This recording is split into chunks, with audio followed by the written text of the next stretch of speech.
She was neglected, mistreated, and hurt by the very people who were supposed to care for her. Just when she began to trust someone, a friend who seemed like a safe haven, everything took an even darker turn.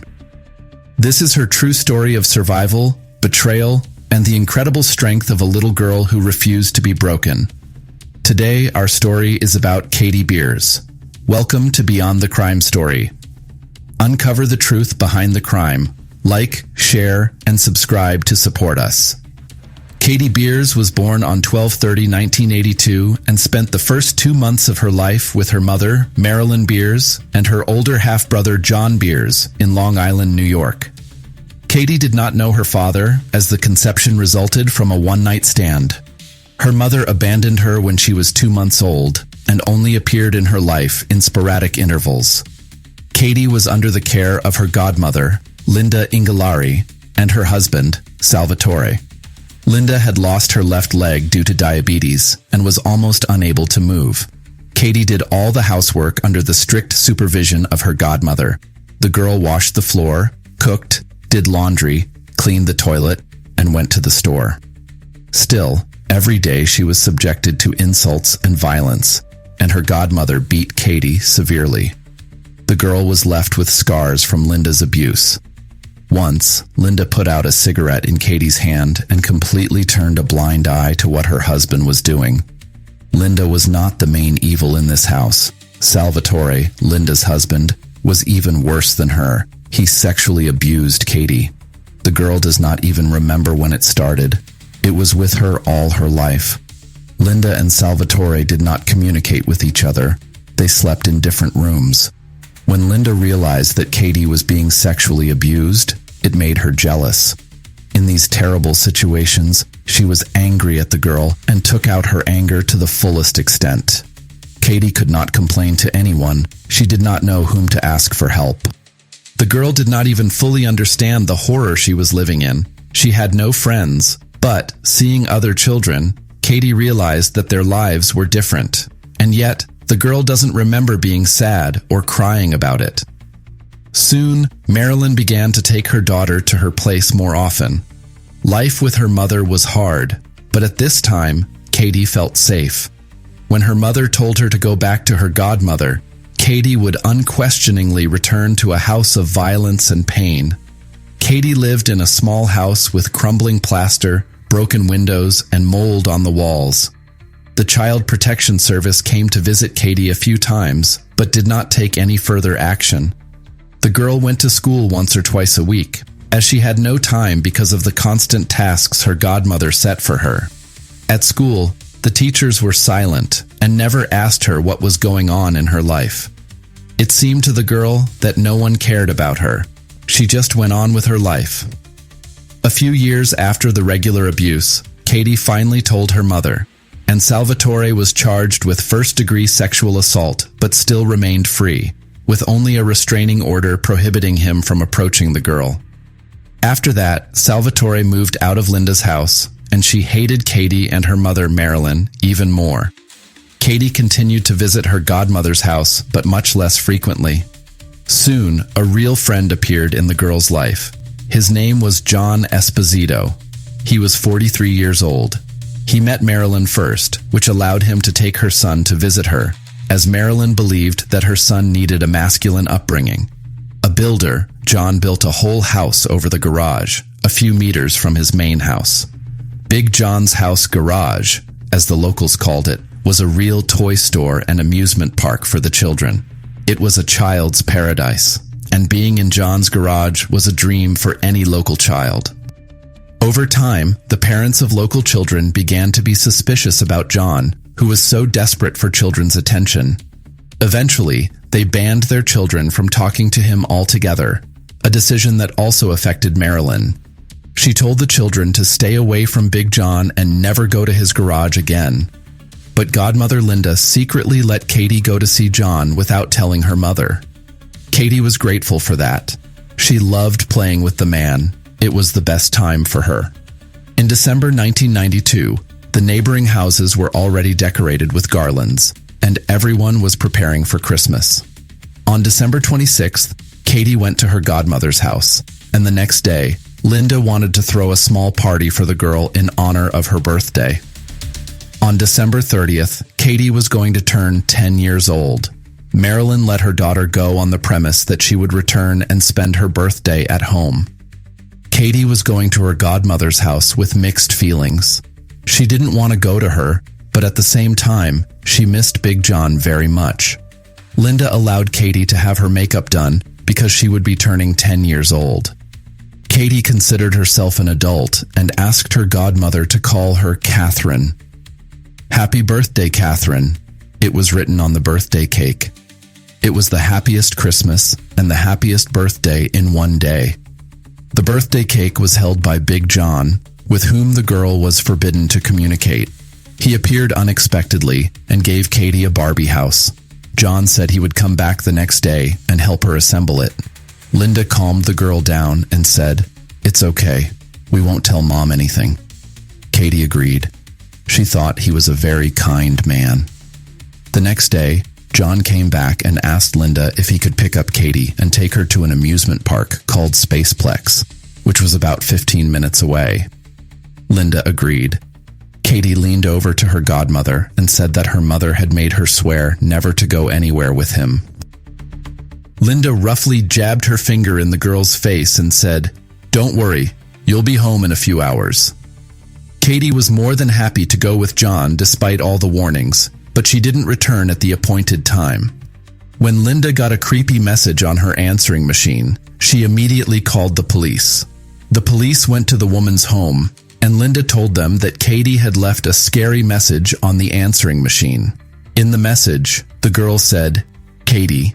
Linda cried and said that 20 minutes after John and Katie were supposed to return, John called her and said he couldn't find Katie anywhere. Many police officers arrived at the Spaceplex building. Outside, they were searching trash cans, searching the woods around the building, and interviewing visitors and passers-by. Big John, surrounded by police and reporters, cried and apologized for losing the girl. He said that he had known Katie for a long time, felt sorry for Marilyn's children, and just wanted to make their childhood a little better. John had already been to the amusement park 3 times with Katie, and each time she ran and hugged him when he came to get her. This time, he picked her up at 1 p.m. He took her to a toy store where he bought a troll doll and a video game, Home Alone. They stopped at his house garage for a while to play it. John said that Katie did not like the game and wanted to go to the Spaceplex. When they arrived, they played together for a while. Then John sent Katie alone to get tokens while he played paintball. After a few minutes, when Katie didn't return, he went looking for her, but without any luck. After 20 minutes of searching, John called Linda, and that's when he found out about the voice message from Katie. If he was lying, it was impressive. He said through tears, "I was scared. I couldn't find her. It's a big place. I ran all around. I called Linda, and then I ran to security." Katie said that a man with a knife was approaching her. She probably did not know the man. Maybe his face was covered. Who could it have been? John said he remembered an unknown man watching them, but he let the girl go alone anyway. The strangest thing was that none of the visitors saw Katie in the amusement park, and no one remembered John being there. Big John immediately became the main suspect. He had a dark past that could also indicate his involvement in Katie's disappearance. In 1977, John was accused of attempting to kidnap a child near a local shopping center. The police and journalists surrounded Big John's house, conducted thorough searches, but found nothing. He was interrogated and remained a suspect, but that was it. The second suspect was Salvatore, who had been abusing Katie for years. When he was called in for questioning, the police asked him, "Do you know where Katie is now?" "No, I have no idea," he replied.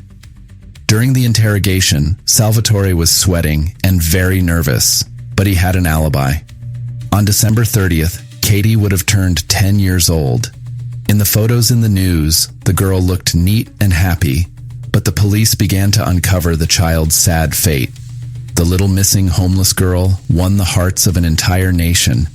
Every day, the press dug up new dirt about her martyrs and those who knew about it. Everyone saw that the child was suffering, but no one wanted to help her. After 10 days of Katie's disappearance, the press, the public, and, most importantly, the police were led off the track. As the police found out, the call from Katie was made from a phone booth across the street from the Spaceplex amusement park. If Katie was running away from her affronter, why did she choose this dangerous way? Why didn't she stay in the shopping center? Why didn't she run to John for help? The police searched John's house twice more to no avail. The recording of the phone call was also turned over to the FBI, and they concluded that the call was actually recorded and played back at a petrol station in a phone booth. The FBI's conclusion was based on the absence of background noise in the recording. The recording sounded as if the girl were in a small, closed room at the time, where there was almost no echo, as if the walls were covered with something. It looked like Katie was made to say it on a dictaphone. Then, the recording was played back into the phone. 12/28/1992. Katie got into the car with Big John. He let her sit in the front seat of his Nissan pickup truck. John said that he wanted to give the girl a video game. He wanted Katie to play it first, and then they would go to the amusement park. When they arrived at John's house, the girl ran eagerly to play the new video game. John left the room and went down the stairs. When he came back, something changed in him. Katie noticed it right away. He took the girl in his arms and carried her downstairs. Katie was very scared. She asked him to let her go. John did everything in silence. When he got downstairs, he opened the door to his office and threw Katie to the floor. He had never let anyone in before. In a harsh and rough voice, John said, "I want to show you something." He began to disassemble the shelves of a wooden cabinet, which were filled with alcohol. Behind the cabinet, as it turned out, there was a secret entrance to a small, dark room. On the floor was a rug and some other junk. John rolled up the rug and found a large concrete slab under it. While he was lifting it, Katie found the phone on the table. Quietly walking over to it, she called 911 and whispered, "I'm on Saxon Avenue." Hearing this, John threw the girl against the wall and said, "Don't ever touch that phone again." Katie saw a black hole in the floor. The concrete slab was lifted by a special crane. It was too dark to see what was inside. John ordered her to go down, and there Katie saw a small room at the end of the tunnel. In the middle of the room was a large box covered with a locked lid. In the corner was a toilet. On the wall were two shelves. On one of them was a monitor that showed what was happening at the entrance to the garage. All the walls were covered with egg cartons, probably for soundproofing. John opened the box and said, "Get in now. This will be your new home." Then he went upstairs to get a pillow and a blanket, leaving Katie for a few minutes. When he returned, he brought what he wanted, and he also gave the girl a bottle of soda and some chocolate bars, and told her to make an audio recording. After telling her exactly what to say into the recorder, John left her alone to do it. Katie recorded everything he said, and then, after a pause, she whispered, "I've been kidnapped by Big John. I'm at his house." When John returned, he picked up the recorder and played the recording. And when he got to the end, for a moment, he looked at Katie and hit her in the face. It was the first time John had hit Katie. It was a completely different John than the one she adored. After that, he made the girl climb into the box, throwing a pillow and a blanket in it. The box also contained a thin mattress, handcuffs, a chain attached to the wall, and a TV. He put a collar on Katie and fastened her to the chain. He closed the drawer, locked the door, and walked away. The next day, John told the girl to change into the clothes he had bought. On that day, he raped Katie for the first time, followed by a series of rapes. Some days he did it to her, and some days he would just bring Katie sweets and toys. The girl thought he had a split personality. Incredibly, the girl did not cry. She thought she had been subjected to much worse abuse from her caretakers before.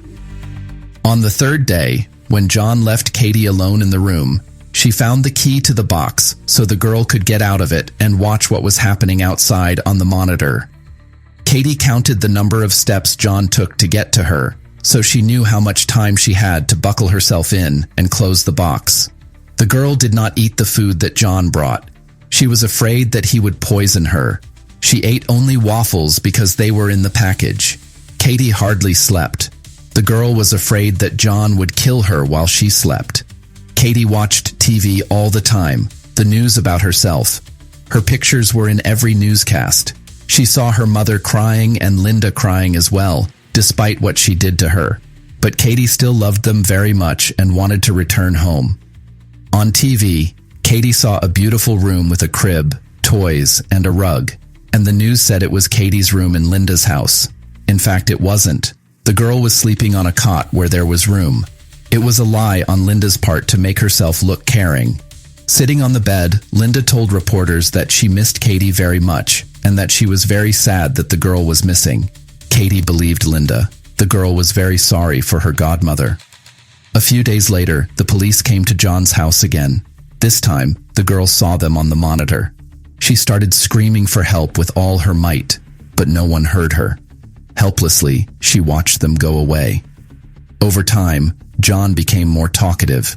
He spent a lot of time with Katie. The man said that when Katie turned 18, he would marry her and they would have children. "You don't have to go to college because I'm going to teach you everything you need to know, Katie. I'll take care of you forever," John said. Time passed. The days were the same, only John changed. He lost a lot of weight. His face showed no emotion. It seemed that John was slowly dying.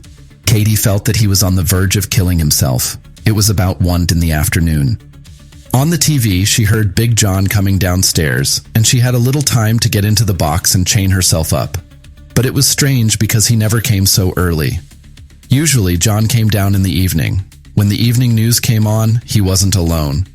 Katie heard other voices. She thought they were his friends he had brought to take advantage of the girl. Opening the lid of the box, one of the men said, "We're the police. You're safe now." Katie was smiling and even seemed to be unharmed. Sitting in the car, Katie Beers leaned on the window and finally closed her eyes. John Esposito was taken to the Suffolk County Jail. He was placed under suicide watch. His prison bed was covered only with a piece of paper. In the meantime, the police brought Katie to the station where she changed clothes, and the officers began to question her about details. After many questions, the girl was taken to a children's hospital in a neighboring county. At the hospital, Katie was told that she would not be returning home, and the girl cried bitterly. She missed her mom, brother, and Linda. It turned out that on 01/13/1993, John Esposito confessed to the kidnapping through his lawyer. He led the police to the concrete Katie Beers prison, where she was held for 17 long days. John Esposito pleaded guilty on 06/16/1994 and was sentenced to 15 years in prison. Salvatore Ingolari also did not escape punishment and was sentenced to 12 years for the sexual assault of Katie Beers. He died in prison in 2009. Barbara and Ted, a married couple with 3 children, became Katie's new guardians. They slowly won Katie's love, bit by bit. The new family worked hard with Dominic Verine, a Suffolk County detective who led the investigation, to put not only John behind bars, but also Salvatore Ingolari. Katie's new parents also supported her older brother, who later revealed that John had also been raping him for several years. He couldn't tell anyone because he loved John more than anyone else. Katie's family decided to abstract the girl from all the media that continued to find horrific details of the innocent girl's life. It was only when she became an adult that Katie Beers decided to share the story of her difficult childhood herself, writing her memoirs with reporter Carolyn Gussoff entitled Buried Memories. Katie now lives in Pennsylvania with her 2 children and husband and works in the insurance industry. I try not to be sad about what happened because in the end, it made me who I am today, and I'm very happy with my life, says Katie Beers. On September 4, 2013, John Esposito was found dead in his prison cell. It appears that Esposito died of natural causes. Katie's journey reminds us that, even in our darkest moments, hope finds a way. As she builds a brighter future, her story inspires us to stand together against injustice. If you're touched by her strength and believe in the power of transformation, please like, share, comment, and subscribe for more true crime stories.